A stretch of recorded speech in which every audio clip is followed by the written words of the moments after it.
Gideon Slate had survived 2 federal investigations, a car bombing on Michigan Avenue, and 17 years of running the most disciplined criminal operation in Chicago. What he had never survived, what he had never even anticipated needing to survive, was watching his bookkeeper walk into the Ambrose Hotel's charity gala on the arm of another man. Her name was Rosalie Dunn. She was 31 years old, wore the same 3 blazers on rotation, kept her dark auburn hair pinned so tightly it looked painful, and had worked in the financial office of Slate Holdings for 4 years. On paper, she reconciled accounts receivable for a mid-sized real estate development company. In practice, she was the only human being on Earth who understood the full architecture of Gideon's empire. The layered shell corporations in Wyoming and Nevada, the offshore trusts in the Cayman Islands, the exact trail of $12 million that moved between accounts every month, like water through a labyrinth, leaving no fingerprints and no heat. Rosalie was soft in every physical sense of the word. She was full-figured, with wide hips and heavy breasts and the kind of rounded arms that strained slightly against the sleeves of her blazers. She had a face that was genuinely beautiful if you bothered to look. Dark green eyes, a full mouth, skin that flushed easily and often, but she had spent years making herself easy not to look at. Sensible shoes, reading glasses that were slightly too large, a habit of tucking herself into the corner of every room she entered, as if she could make herself disappear through sheer will. For 4 years, Gideon Slate had looked through her. He was 41, lean and dark and terrifyingly handsome in the way that men who have done genuinely terrible things sometimes are, as if the danger calcified into cheekbones and posture. He wore charcoal suits that cost more than most people's cars, and had the flat, assessing gaze of a man who calculated exits before he sat down in any room. His underbosses feared him with the specific, personal terror of people who had seen what he was capable of firsthand. His lawyers feared him in the more abstract way of people who suspected and couldn't prove. Women moved through his orbit briefly, brilliantly, and without complication. Rosalie moved through his orbit like furniture. He knew she took her coffee with cream and 1 sugar. He knew she preferred the window desk in the North office because the afternoon light didn't create a glare on her monitors. He knew that when she was running the end-of-month reconciliations, she went very quiet and chewed on the cap of her pen without realizing she was doing it. He knew these things the way you know things about a lamp you've had for years, through proximity and repetition, without any particular awareness. He had never once wondered what she did at 8 o'clock on a Saturday night. The Ambrose Charity Gala was not optional. The Slate Foundation donated generously to the Children's Hospital every year, and Gideon's attendance was part of the arrangement. A public face, a handshake with the hospital board, a photograph for the Tribune's society page. He had arrived at 7:30, shaken the necessary hands, and was in the middle of a perfectly dull conversation with his attorney, Dennis Holt, about a zoning appeal in the River North District when he saw her. Rosalie was standing at the edge of the reception hall in a dress the color of emeralds. It was floor-length, with a deep V neckline that exposed a long column of pale skin and the lush upper curves of her breasts. The fabric gathered at her waist and flowed over the generous weight of her hips. Her hair was down. It fell in deep auburn waves past her shoulders, and she was wearing lipstick the color of dark wine, and she was laughing at something the man beside her had just said. Her head tipped back slightly, her throat long and exposed, and Gideon Slate's entire nervous system short-circuited. "Gideon!"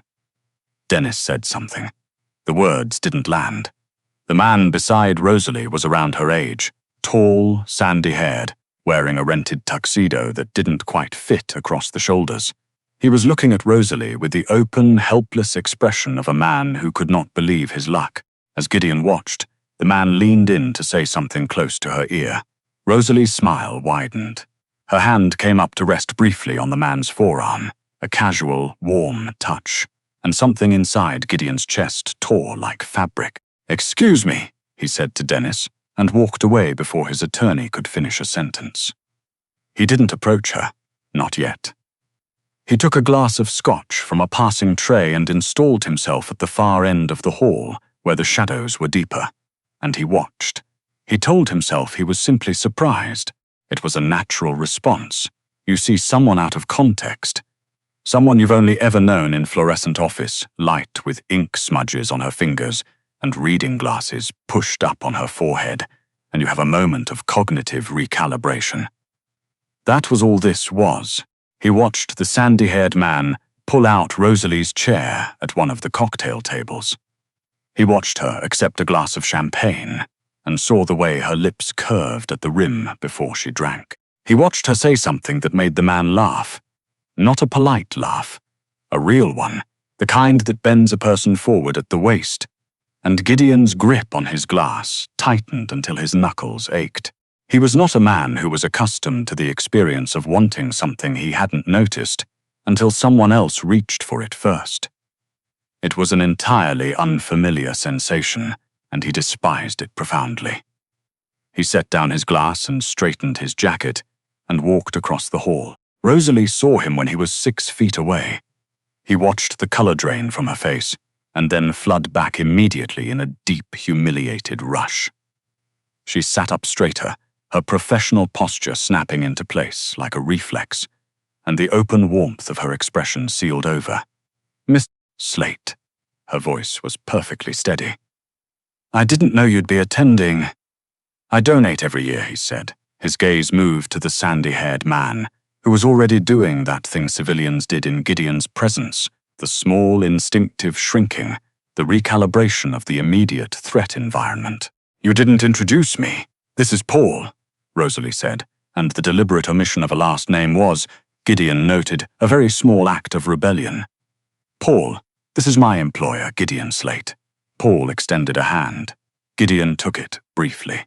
"Paul," he said. In the same tone he used to acknowledge information he found neither interesting nor useful. He turned back to Rosalie.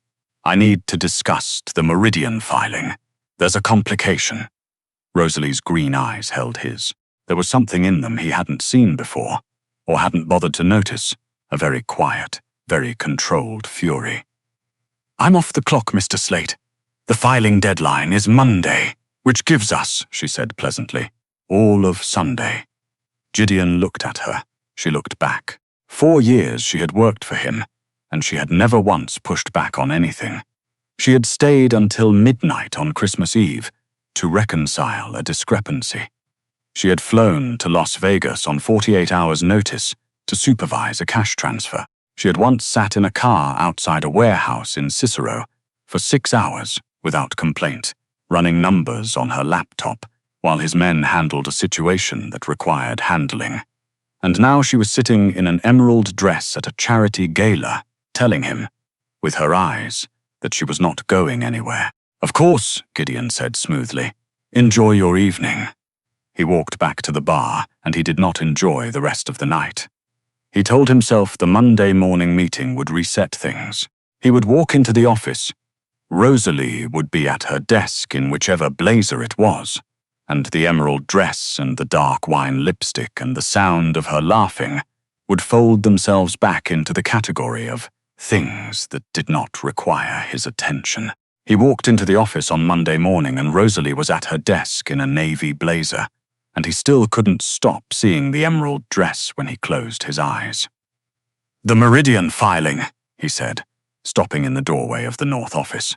She looked up over her reading glasses. "Is ready. Was ready Friday. I emailed it to you at 4:15. A pause. It's in your sent folder. I have you as a CC. He had invented the complication at the gala. She knew it. He knew that she knew it. The silence between them was a very specific temperature. "Good," he said, and left. He lasted until Wednesday. His underboss, a broad, quiet man named Cutter, who had been with Gideon for 15 years, found him standing outside the North office at 6:45 p.m., looking through the glass partition at Rosalie, who was eating a sandwich at her desk and annotating a spreadsheet and entirely unaware she was being watched. "You're going to say something," Cutter observed. "I'm reviewing staff performance." "Right." Cutter was quiet for a moment. "She going out with that guy again? The one from the gala?" Gideon turned to look at him. "How do you know about that?" Cutter had the decency to look almost apologetic. "Word travels. She looked good. That's what I heard." He paused.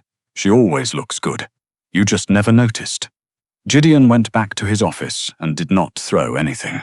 The following Friday, Rosalie appeared in the doorway of his office at 4:50 p.m. in a dress the color of autumn leaves, burnt orange, wrap style, with a deep neckline that made the most of her lush curves. Her hair was down again. She was carrying a small clutch purse instead of her laptop bag. "I'm leaving at 5, she said. "The Hargrove accounts are reconciled. Notes are in the shared folder." Gideon looked up from his desk.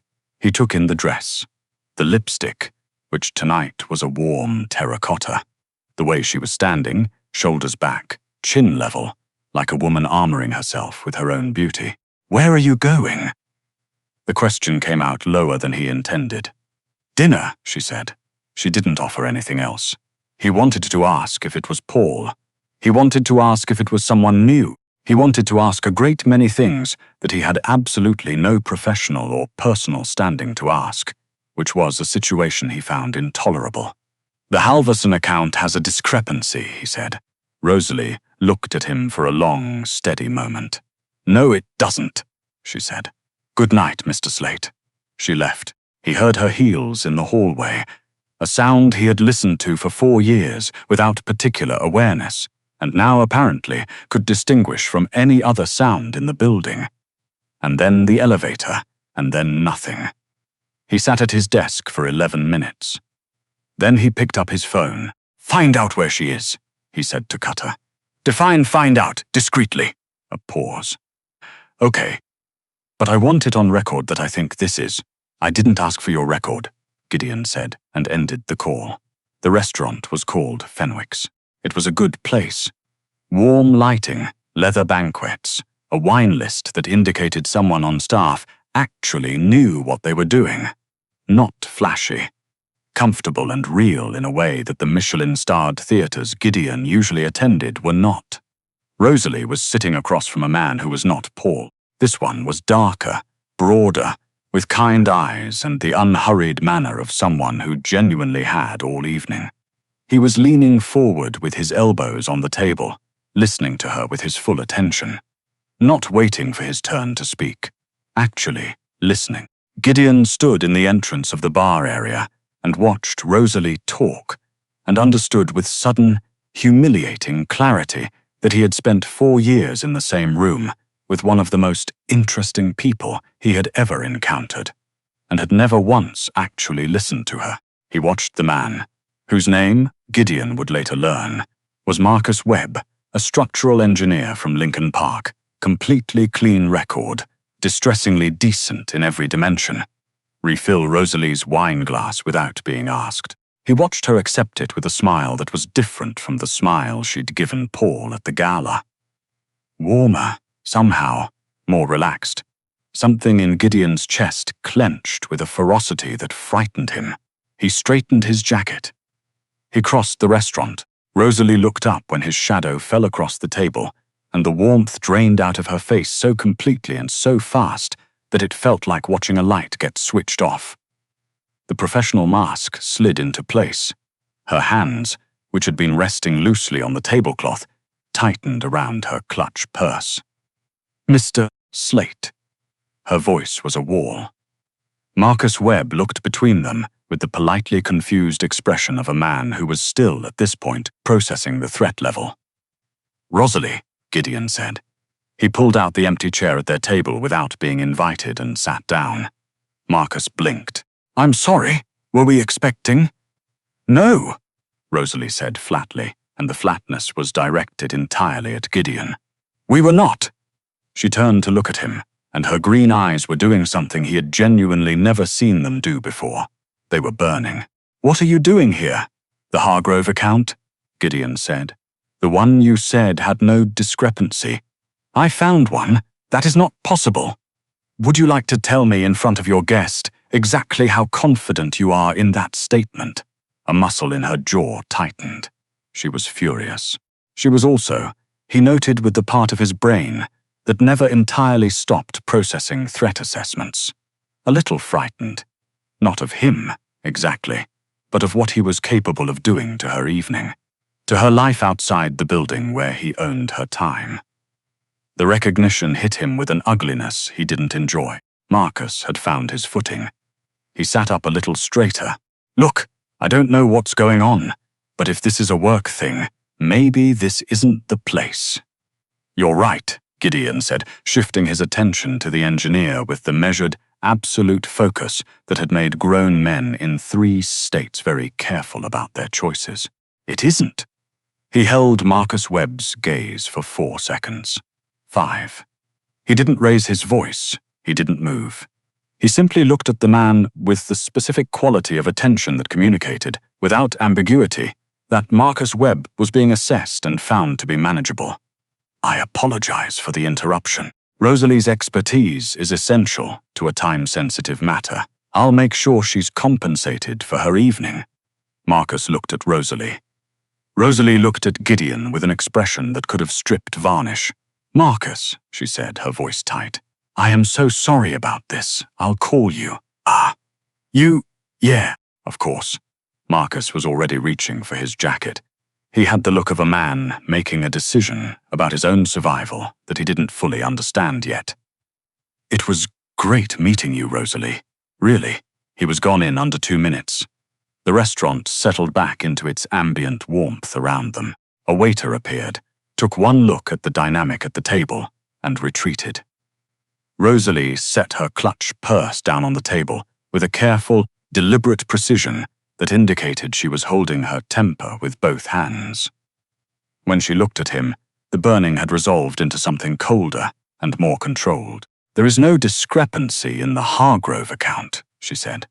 You came here because of the same reason you came to the gala, and I want you to tell me, right now, what exactly you think you're doing. Gideon looked at her. The burnt orange of her dress caught the candlelight. Her hair was down around her shoulders. Her dark wine lipstick had faded slightly from the wineglass, and her mouth looked soft. And he was sitting here in this restaurant having driven away a perfectly decent man who had been listening to her with his whole self. And he had nothing coherent or defensible, to offer in his place. I don't know, he said, which was, for Gideon Slate, a statement of staggering honesty. Rosalie blinked. It was the last answer she had expected. You don't know, she repeated. No. She was quiet for a moment. The candle between them guttered slightly in the draught from the kitchen. 4 years, she said, and her voice had changed. The controlled fury was still there, but something else had surfaced underneath it. Something exhausted and real. I have been in that building for 4 years, Gideon. I have cleaned money that would have put me away for 15 years. I have lied to federal auditors with a smile on my face. I have fixed your mistakes at midnight and never said a word. She stopped. Her throat moved. And in 4 years you have said good morning and end-of-month report, and where is the file on the Connolly account? You have never once. She stopped again, pressed her lips together. And now I have 2 dinners with 2 different men, and suddenly you're sitting in my restaurant. I know, Gideon said. That is not an explanation. No, he agreed. It isn't. He reached across the table and turned her wine glass toward him, the way he had done without thinking at the gala, then stopped, left it untouched. He looked at her instead.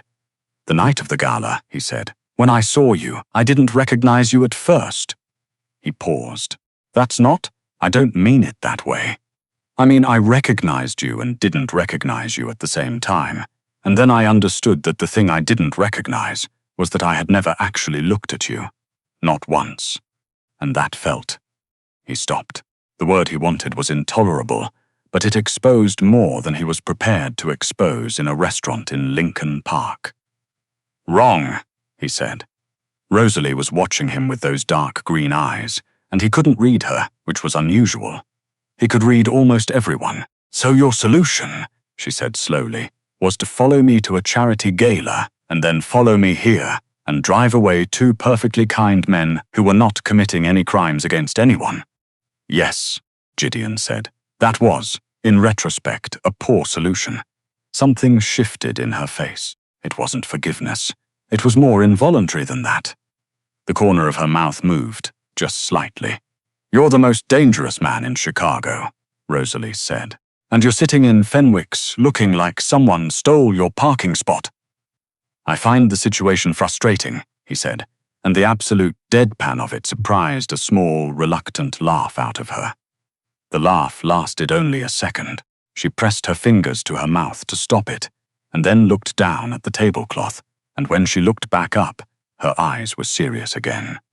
"What do you want, Gideon?" He was quiet for a moment. "I want," he said, "to be the person listening to you from across the table. And I'm aware I haven't earned that. I'm aware that I am approximately 4 years late, and 2 very decent men behind." He held her gaze. "But I'd like to start." They were standing on the sidewalk outside Fenwick's when it happened. Gideon had paid the check over Rosalie's objection. She'd argued with a ferocity that suggested she'd been waiting to argue with him about something for a long time. And they had come out into the cool October night without resolving anything, which somehow felt like the most honest thing that had happened between them in 4 years. His car was at the curb, a dark blue Mercedes, his driver Theo standing at attention by the rear door. Gideon was explaining the actual situation with the Hargrove account. There was, in fact, no discrepancy, he admitted this. She gave him a look of such surgical satisfaction that he almost smiled when the sound registered. An engine, high revving. Wrong street for that speed. His body moved before his mind caught up. Down.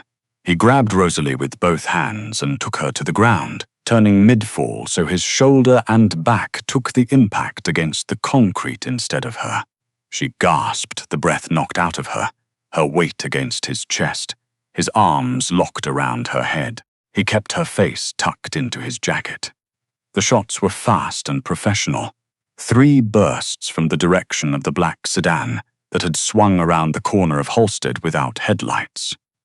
The restaurant's front window took 2 rounds and exploded inward. A parking meter, 3 feet from Gideon, sparked and bent. Theo had the car door open and was already moving, returning fire with the discipline of a man who had been in worse situations than this one. The sedan didn't stop. It was already accelerating west, moving through a red light, gone before Theo's 3rd shot. Silence came back in stages. Car alarm, distant shout, the sound of Rosalie breathing very fast against his collarbone. Gideon was running his hands over her arms, her back, the curve of her shoulders, before the adrenaline had fully registered that the shooting was over. She was trembling. He had never felt her tremble. She had always been the still point in every storm he generated. Rosalie. He pulled back enough to see her face, his hands cupping her jaw, turning her toward the amber light of the street. Her green eyes were wide and very dark. "Look at me. Are you hit?" "No." Her voice was barely there. "I'm not. I'm okay." "A beat. You're bleeding." He was. A gash across his left forearm, probably glass from the window. He hadn't felt it. "I'm fine," he said. "The car now." He got her to her feet and didn't let go of her waist, and she didn't try to pull away. He loaded her into the back of the Mercedes and got in beside her and said to Theo, "The Meridian Tower, service entrance. Now." Theo didn't respond verbally. He drove. The city moved past the windows in amber and dark. Inside the car, the heat was immediate and close. Rosalie was still shaking. Gideon kept his arm around her, her head against his shoulder, his chin resting on her hair. She smelled like the same amber and neroli she always wore at the office, and it undid him slightly, that familiarity in the wrong context. "Who was it?" she asked against his jacket. Her voice had steadied. The trembling was less. "Dara Kincaid," he said, almost certainly. He felt her go very still, a different kind of still. "The Kincaid offer," she said. "The property acquisition in Bridgeport." He made an offer in September I declined. Rosalie lifted her head. She looked at him with those green eyes, and the fear was still there, but underneath it, the sharp, particular brightness that turned on whenever she was solving something. "Gideon," she said, "the Bridgeport properties. The LLC you used for the counterfiling. It's registered to the same Wyoming holding as the Hargrove Trust." He looked at her. "If Kincaid has been doing his homework," Rosalie said, her voice dropping into the quiet, rapid cadence of someone building something in real time, "and he has someone on the inside of the county clerk's office, which he does. I found the discrepancy 3 weeks ago and didn't say anything because I needed to verify it. Then he already knows the LLC is yours. And he knows that filing gave you an automatic right of first refusal on the entire Bridgeport corridor." She paused. "That's worth $40 million at conservative estimate. He didn't shoot at you to scare you, Gideon. He shot at you because he thinks he has to." "You found a mole in the clerk's office 3 weeks ago," Gideon said, "and I've been documenting it." She held his gaze. "I have copies of every communication between Kincaid's proxy and your registration agent. Every timestamp, chain of custody on all of it." Her jaw set. "I didn't tell you because I wasn't finished. I wanted it airtight before I brought it to you." "You were building a case," he said, "while you were going to charity galas and having dinners." "I do my best thinking away from the office," Rosalie said, and the ghost of that reluctant smile was back. "Also, I genuinely did want to have dinner." Gideon looked at her for a long moment. The city lights slid across her face through the window. Her dress was torn at the knee from the pavement. Her hair had come half undone from wherever it had been tucked, and it fell in loose dark waves around her shoulders. There was a small bruise forming on her elbow from the fall. He had run this city for 17 years. He had survived things that would have deleted most men from the available options. He had built an empire on the principle that information was power, and power belonged to those cold-blooded enough to hold it without flinching. And this woman had been sitting 20 feet from his office for 4 years, running rings around every threat he faced, and he had never once asked her how she took her coffee because he wanted to, only because he needed her functional. "Rosalie," he said. "Don't," she said quickly. "Don't say something just because of tonight. The adrenaline makes people." "I'm not," he said. He reached up and tucked a strand of hair back from her face, carefully, like it was something that required care. "I've been trying to say something for 3 weeks and I haven't had the right words. That doesn't improve tonight. It only gets more urgent." She looked at him, really looked, the way she'd been trying not to since the gala. "You called me furniture," she said quietly. "Not in those words, but that was what it was. Yes," he said. "That was what it was. And I'm telling you that I was wrong, and that I understand wrong doesn't cover it, and I'm asking you anyway." He held her gaze. "I'm asking you to let me try." The Mercedes pulled into the underground entrance of the Meridian Tower. The gate descended behind them. In the sealed quiet of the parking structure, with the city locked outside, Rosalie let out a long, slow breath. "The Kincaid documentation," she said. "It's on an encrypted drive, not in the building." She reached into her clutch purse and held up a small grey drive, no larger than a thumbnail. "I've been carrying it for 2 weeks. Gideon stared at the drive, at her. "You knew tonight might happen," he said. "I knew something might happen," she said carefully. "I didn't know when, but yes. I took precautions." She turned the drive over in her fingers. "Everything Kincaid thinks he has on you goes away the moment this goes to the right people. His county contact, the proxy shell, the Bridgeport filing fraud, all of it." She paused. "I also have the account numbers for the 3 offshore vehicles he used to fund the proxy operation. If you want leverage instead of clean hands, that's the other option." Gideon was quiet for a moment.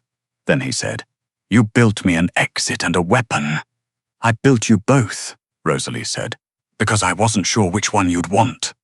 She met his eyes. "I never am with you. That's been the difficulty. He took the drive from her fingers. Their hands touched, and he didn't let go of hers. "Keep it," he said. "You built it.